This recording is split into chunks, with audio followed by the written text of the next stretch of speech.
Hello बच्चों, मैं गौरव सिंह आप सभी का एक बार फिर से स्वागत करता हूं हमारे और आपके इस प्यारे चैनल फिजिक्स एम्बेसडर पर। बच्चों, आज का जो हमारा टॉपिक है बहुत छोटा सा टॉपिक है, बहुत ही आसान सा टॉपिक है, जिसमें हम डिस्कस करेंगे कंडक्टर्स को, इंसुलेटर्स को और उसके अलावा सर्किट कैसे बनता है। ठीक है, तो अब बात करते हैं सबसे पहले बच्चों कंडक्टर्स की। क्या होते हैं conductors? Materials that conduct electricity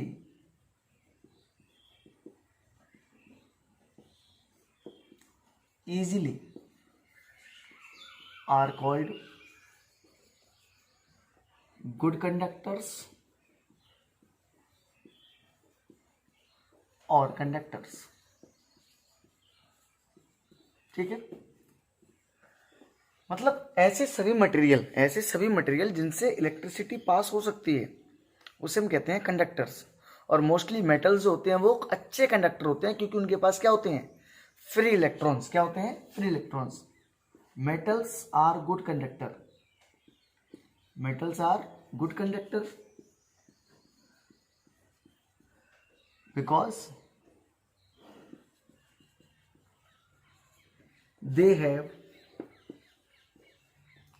large number of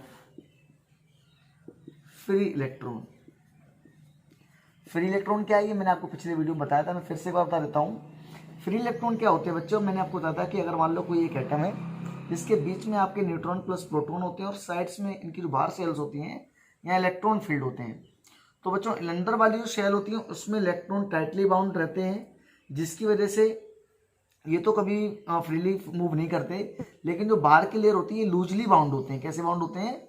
loosely bound होते हैं, जिसकी वजह से ये फ्रीली सरफेस पर घूमने का स्टार्ट कर देते हैं। ठीक है, फ्री का मतलब देखो, फ्री इलेक्ट्रॉन का मतलब नहीं कि इलेक्ट्रॉन फ्री है। इलेक्ट्रॉन फ्री का मतलब है कि वो फ्रीली सरफेस पे घूम रहा है। आप सोचो अगर कोई इलेक्ट्रॉन फ्री होगा, मतलब फ्री होगा का मतलब इसके जो आपके पास ये टोटल इलेक्ट्रॉन है उसका मतलब क्या हुआ? कुछ बच्चे क्या मतलब निकालते हैं कि फ्री इलेक्ट्रॉन है मतलब इलेक्ट्रॉन अलग है। मतलब मैंने आपको क्या था कि जितने मान लो 5 प्रोटॉन है तो इसमें 5 ही इलेक्ट्रॉन होंगे, ये आपको पता है। ऐसा नहीं था फ्री इलेक्ट्रॉन तो इसके अलावा एक 6वां इलेक्ट्रॉन फ्री इलेक्ट्रॉन आ जाएगा, ऐसा पॉसिबल नहीं है। इलेक्ट्रॉन वो 5 ही होते हैं। ठीक है, लेकिन होता है कि जो अंदर वाली शेल पे होते हैं वो टाइटली बाउंड होते हैं, जो बाहर वाली शेल पे होते हैं वो लूजली बाउंड होते हैं, इसलिए वो फ्रीली घूमते हैं। अब सोचो अगर इसके अलावा ये एक और फ्री इलेक्ट्रॉन आ गया तो बॉडी तो पहले से ही चार्ज हो जाएगी। मान लो कि मैंने कहा ये मेटल है, मान लो कोई भी चीज है, मान लो कि ये है, ये तो नॉन मेटल है। मान लो मैं कोई भी चीज, मान लो ये वायर है या फिर ये जो एल्युमिनियम का फ्रेम लगा है या फिर ये वायर है ऊपर, तो ये वायर क्या है? ये मेटल है। अब अगर इसके अंदर फ्री इलेक्ट्रॉन होगा, मतलब वो फ्री इलेक्ट्रॉन नहीं, ये वाला फ्री इलेक्ट्रॉन होगा, तो ये बॉडी पहले से चार्ज होगी, क्योंकि इलेक्ट्रॉन अपने साथ क्या कैरी करता है? चार्ज कैरी करता है। तो फ्री इलेक्ट्रॉन का मतलब है जो इलेक्ट्रॉन्स टोटल एटम के अंदर हैं उन एटम्स में से जो बाहर की शेल के एटम्स इलेक्ट्रॉन्स हैं वो फ्रीली सरफेस पर घूमते हैं।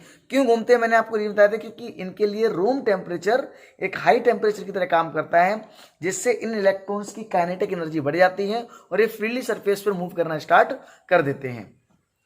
ठीक है, तो ये हो गए हमारे कंडक्ट। अब मेटल्स में क्या होता है? बहुत सारे फ्री इलेक्ट्रॉन्स होते हैं, लूजली बाउंडेड इलेक्ट्रॉन्स होते हैं, जिसकी वजह से क्या होता है बच्चों? ये अच्छे कंडक्टर्स होते हैं।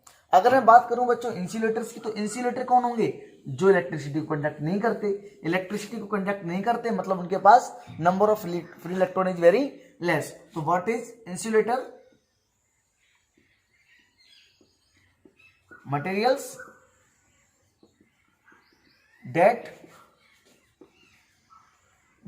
that do not conduct electricity, जो इलेक्ट्रिसिटी को कंडक्ट नहीं करते वो हमारे क्या हैं? इंसुलेटर्स हैं। अब इंसुलेटर्स में क्या होगा? फ्री इलेक्ट्रॉन्स नहीं होते, जैसे कि आपकी प्लास्टिक है, रबर है, ठीक है ना, पोर्सिलीन है, ये सारी चीजें क्या है बच्चों? ये इंसुलेटर्स हैं, क्योंकि इनके जो इलेक्ट्रॉन होते हैं वो बहुत ही ज्यादा टाइटली बाउंड होते हैं। ठीक है, ज्यादा टाइटली बाउंड होने की वजह से ये फ्रीली सरफेस पे मूव नहीं करते, और जब इलेक्ट्रॉन मूव ही नहीं करेंगे तो करंट फ्लो होने का कोई चांस ही नहीं है। तो इंसुलेटर्स क्या है बच्चों? जो इलेक्ट्रिसिटी को कंडक्ट नहीं करते। बच्चों हमारे कंडक्टर्स और इंसुलेटर्स। इसके अलावा सेमी कंडक्टर और सुपर कंडक्टर भी होते हैं, पर उनको हम जब रेजिस्टिविटी पढ़ लेंगे तब उनको मैं आपको बेटर तरीके से बताऊंगा। सेमीकंडक्टर बच्चों मैं आपको और ये बता देता हूँ कि सेमीकंडक्टर ऐसे होते हैं जो करंट, इलेक्ट्रिक करंट फ्लो तो करते हैं लेकिन वो पार्शियली करते हैं, पूरी तरीके से नहीं करते। जबकि सुपर कंडक्टर क्या होते हैं कि एक निश्चित टेम्परेचर पर, एक सर्टेन टेम्परेचर के नीचे कुछ सब्सटेंस होते हैं उनकी रेजिस्टिविटी जीरो हो जाती है, ठीक है। तो वो रेजिस्टिविटी जीरो होने पे क्या होता है बच्चों, जितना का जितना हम करंट उसके अंदर डालते हैं वो पूरा का पूरा करंट दूसरी तरफ निकलता है। इसे बेटर तरीके से समझेंगे जब हम रेजिस्टिविटी पढ़ेंगे तब, ठीक है। तो आपको भी केवल दो चीज़ याद रखनी है, एक तो कंडक्टर्स क्या होते हैं जिसके अंदर इलेक्ट्रिसिटी पास हो सकती है, और एक इंसुलेटर जो इलेक्ट्रिसिटी को पास नहीं करते। क्यों नहीं करते? Due to the here free electrons and here does not presence of free electrons, ठीक है। जैसे कि सारे मेटल हैं, इनके एग्जांपल्स हैं इंसुलेटर्स में। अच्छा, एक इंपॉर्टेंट देखो कि आपको पता चलेगा कि नॉन मेटल्स है, जैसे कि आपको पता सॉलिड नॉन मेटल्स, जैसे कि आपने डायमंड ले लो और ग्रेफाइट ले लो, दोनों ही कार्बन कंपाउंड है, डायमंड और ग्रेफाइट। डायमंड तो बच्चों इंसुलेटर है और ग्रेफाइट कंडक्टर है। ग्रेफाइट कंडक्टर, सेल्स के अंदर जो हमारे जो सेल्स होते हैं बैटरी के, उनके अंदर इस तरह देखा होगा आपने, तो यहाँ पर जो रॉड होती है वो ग्रेफाइट की होती है। किसकी होती है बच्चों? वो ग्रेफाइट की रॉड्स होती है। तो graphite, although both are carbon compound but graphite is a conductor while diamond is not a conductor. Distilled water देखा आपने, डिस्टिल्ड वाटर सुना आपने, तो डिस्टिल्ड वाटर भी बच्चों, डिस्टिल्ड वाटर भी एक इंसुलेटर है। डिस्टिल्ड वाटर भी क्या है? Insulator. Distilled water is also a insulator. लेकिन अगर इसके अंदर हम कुछ मिला दें, जैसे कि एसिड मिला दें, सॉल्ट मिला दें, तो ये क्या बन जाता है? तो क्या बन जाता है? ये एसिड सॉल्ट वाटर होगा तो उसके अंदर क्या बन जाएगा? ये हमारा बन जाएगा कंडक्टर, ठीक है। इतनी खूब है कि कंडक्टर्स और इंसुलेटर क्या होते हैं, ठीक है। अब हम बात करते हैं बच्चों इलेक्ट्रिक सर्किट की। किसकी बात करते हैं? इलेक्ट्रिक सर्किट क्या है बच्चों? इलेक्ट्रिक सर्किट की अगर हम बात करें तो क्या होता है? It is a closed path, it is a closed path through which electricity या इलेक्ट्रिक करंट फ्लोज। ये क्लोज्ड पाथ होता है जिसके अंदर से इलेक्ट्रिक करंट फ्लो होता है। इट में है वेरियस कंपोनेंट, इसके बहुत सारे कंपोनेंट्स हो सकते हैं। अब क्या क्या कंपोनेंट्स होते हैं वो मैं आपको बताता हूँ। जैसे कि मान लो ये एक मैं इलेक्ट्रिक सर्किट बनाता हूँ जिसके अंदर एक तो मैंने मान लो ये सेल लगा दिया, ठीक है। इसके अलावा फिर मैंने क्या किया, इसके अंदर एक यहाँ पर एक बल्ब लगा दिया, ठीक है। इसको चालू बंद करने के लिए मैंने यहाँ पर एक स्विच लगा दिया और इसको मैंने इस तरीके से जोड़ दिया और यहाँ पर इसको ऐसे कर दिया। तो ये जो मैंने एक सर्किट बनाया, ये जो क्लोज्ड पाथ बनाया जिससे इलेक्ट्रिक करंट फ्लो हो सकता है, उसे हम इलेक्ट्रिक सर्किट कहते हैं। अब इसमें बहुत सारे कंपोनेंट हैं, जैसे बल्ब है, ये वायर है, ये सेल है, ठीक है, ये स्विच है या प्लग, ठीक है, ये क्या है? प्लग। तो ऐसे बहुत सारे कंपोनेंट्स हो सकते हैं, ठीक है। तो इलेक्ट्रिक सर्किट क्या है? क्लोज्ड पाथ होता है जिसके अंदर से इलेक्ट्रिक करंट फ्लो हो सकता है, उसके बहुत सारे कंपोनेंट्स हो सकते हैं। तो इलेक्ट्रिक सर्किट में बहुत सारे कंपोनेंट हो सकते हैं, पर कंडीशन क्या है कि उससे इलेक्ट्रिक करंट फ्लो होना चाहिए, ठीक है। अब क्या क्या कंपोनेंट हो सकते हैं और वो कंपोनेंट के क्या क्या सिंबल्स हैं वो आप याद कर लें। एक नंबर में क्वेश्चंस को कभी कभी पूछ लिया जाता है कि जैसे मान लो आपको बल्ब का पूछ लेगा, तो बल्ब का सिंबल क्या होता है बच्चों? इस तरीके से बल्ब बना सकते हैं आप, किसी बुक में ऐसे ही बना हुआ होगा ये, ठीक है। दूसरा हम मान लेते हैं प्लग का, प्लग ऑफ और प्लग ऑन। प्लग ऑफ कैसा होता है बच्चों? इस तरीके से, ये प्लग ऑफ है। प्लग ऑन कैसा होगा? ये प्लग ऑन है। जिसके अंदर डॉट लगा है, ठीक है, वो ऑन है, जिसके अंदर नहीं लगा है वो ऑफ है, क्योंकि की इस तरीके से होती है, उसके अंदर ऊपर से ये की डालते हैं तो क्या होता है बच्चों? वो स्टार्ट हो जाता है। कभी स्विच ऑफ स्विच ऑफ कैसा होता है बच्चों, इस तरीके से ये एक स्विच होगा और यहाँ पर एक बना होगा। अब ये से कनेक्ट नहीं तो स्विच ऑफ, और मैंने क्या किया ये स्विच ऑन, इस तरीके से ये, और ये मैंने क्या किया इसको उठा के स्विच चिपका दिया, ये हो गया स्विच ऑन। फ्यूज किस तरीके से होता है बच्चों, फ्यूज ऐसे,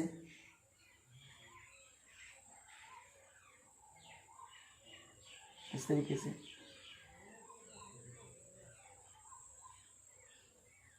ठीक है, ये हमारा स्विच हो गया, फ्यूज हो गया। और बात करें अगर रेजिस्टेंस की, तो रेजिस्टेंस कैसे होता है, इस तरीके से, ये रेजिस्टेंस का साइन होता है, ठीक है। एक और होता है वेरिएबल रेजिस्टेंस। वेरिएबल रेजिस्टेंस क्या कैसे बनता है, इस तरीके से इसको बना दो और ऊपर से इस तरीके से इसमें लगा दो, कभी कभी ऐसा ही बन जाता है, इस तरीके से। ये दोनों ही किसके साइन है, रेजिस्टेंस के। तो ये सिंबल्स आपको याद होने चाहिए, है ना, ठीक है। जैसे एक और है एमीटर, क्या नापते हैं एमीटर से, इलेक्ट्रिक करंट, मैंने आपको बताया था। दिस इज, इस तरीके से बनता है। वोल्ट मीटर कैसे बनता है, इस तरीके से, ठीक है, माइनस। तो इलेक्ट्रिक, ये हो गया हमारे इलेक्ट्रिक सर्किट। अब इलेक्ट्रिक सर्किट जब बनता है, ये सारे सिंबल्स आप पॉज करके नोट कर लेंगे। इलेक्ट्रिक सर्किट जब बनता है तो कुछ चीजें उसमें पैरेलल में जुड़ती हैं और कुछ चीजें जुड़ती हैं सीरीज में। जैसे कि मैंने भी सर्किट बनाया था आपके पास इस तरीके से, ये एक सर्किट बनाया था मैंने, तो इसमें मैंने क्या किया था, यहाँ पर एक स्विच लिया था, यहाँ पर मान लो मैंने एक वही बल्ब ले लिया और इस तरीके से बना दिया। अब जब मैं इसको, इस सर्किट को स्टार्ट करूंगा तो प्लग लगा दूंगा, प्लग लगाते क्या होगा, करंट इधर से फ्लो होना स्टार्ट हो जाएगा, हायर टर्मिनल से लोअर टर्मिनल। मैंने क्या बताया था आपको कि पॉजिटिव टर्मिनल हायर टर्मिनल होता है जबकि नेगेटिव टर्मिनल लोअर टर्मिनल होता है। अब देखो क्या होगा बच्चों, ये दोनों किस तरीके जुड़े, सीरीज में पैरेलल में, ये मैं कैसे पता लगेगा, अगर कोई सीरीज कनेक्शन होगा, कैसा कनेक्शन होगा बच्चों, सीरीज कनेक्शन। तो सीरीज कनेक्शन में बच्चों क्या होता है, हमेशा in series connection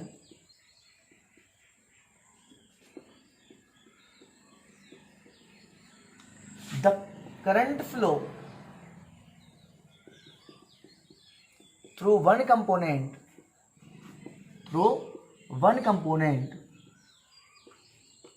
the current flow through one component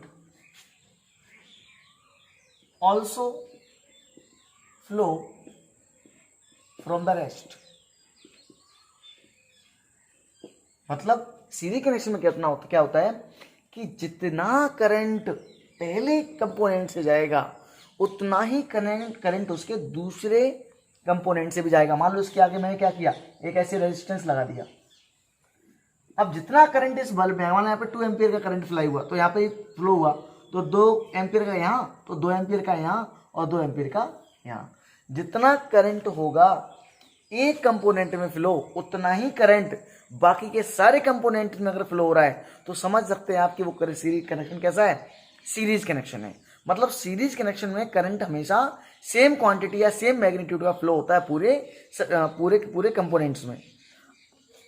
अगर मैं बात करूं पैरेलल कनेक्शन की, तो पैरेलल कनेक्शन में क्या होता है बच्चों, पैरेलल कनेक्शन में करंट हो जाता है डिवाइड, और क्या सेम रहता है, पोटेंशियल डिफरेंस। जैसे मान लो मैंने यहां पर इस तरीके से, इसको आप नोट कर लेंगे, मैं इसको हटा देता हूं, इस तरीके से मैंने यहां पर एक वोल्ट मीटर लगा दिया, क्योंकि मैंने आपको बताया था कि वोल्ट मीटर हमेशा पैरेलली कनेक्ट होता है।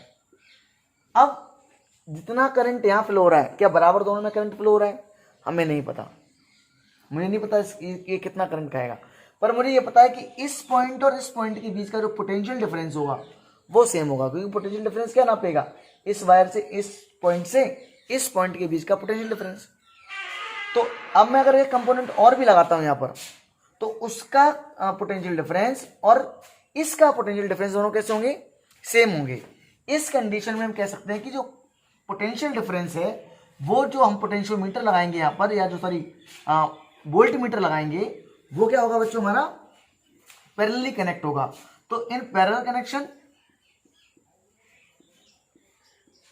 Connection the potential the potential difference across 2 points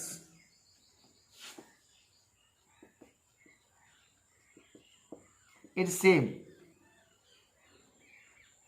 ठीक है, 2 पॉइंट के बीच का जो पोटेंशियल डिफरेंस होता है वो कैसा रहता है, सेम रहता है। मान लो कि मैंने ऐसे करके 3 रेजिस्टेंस लगा दिए,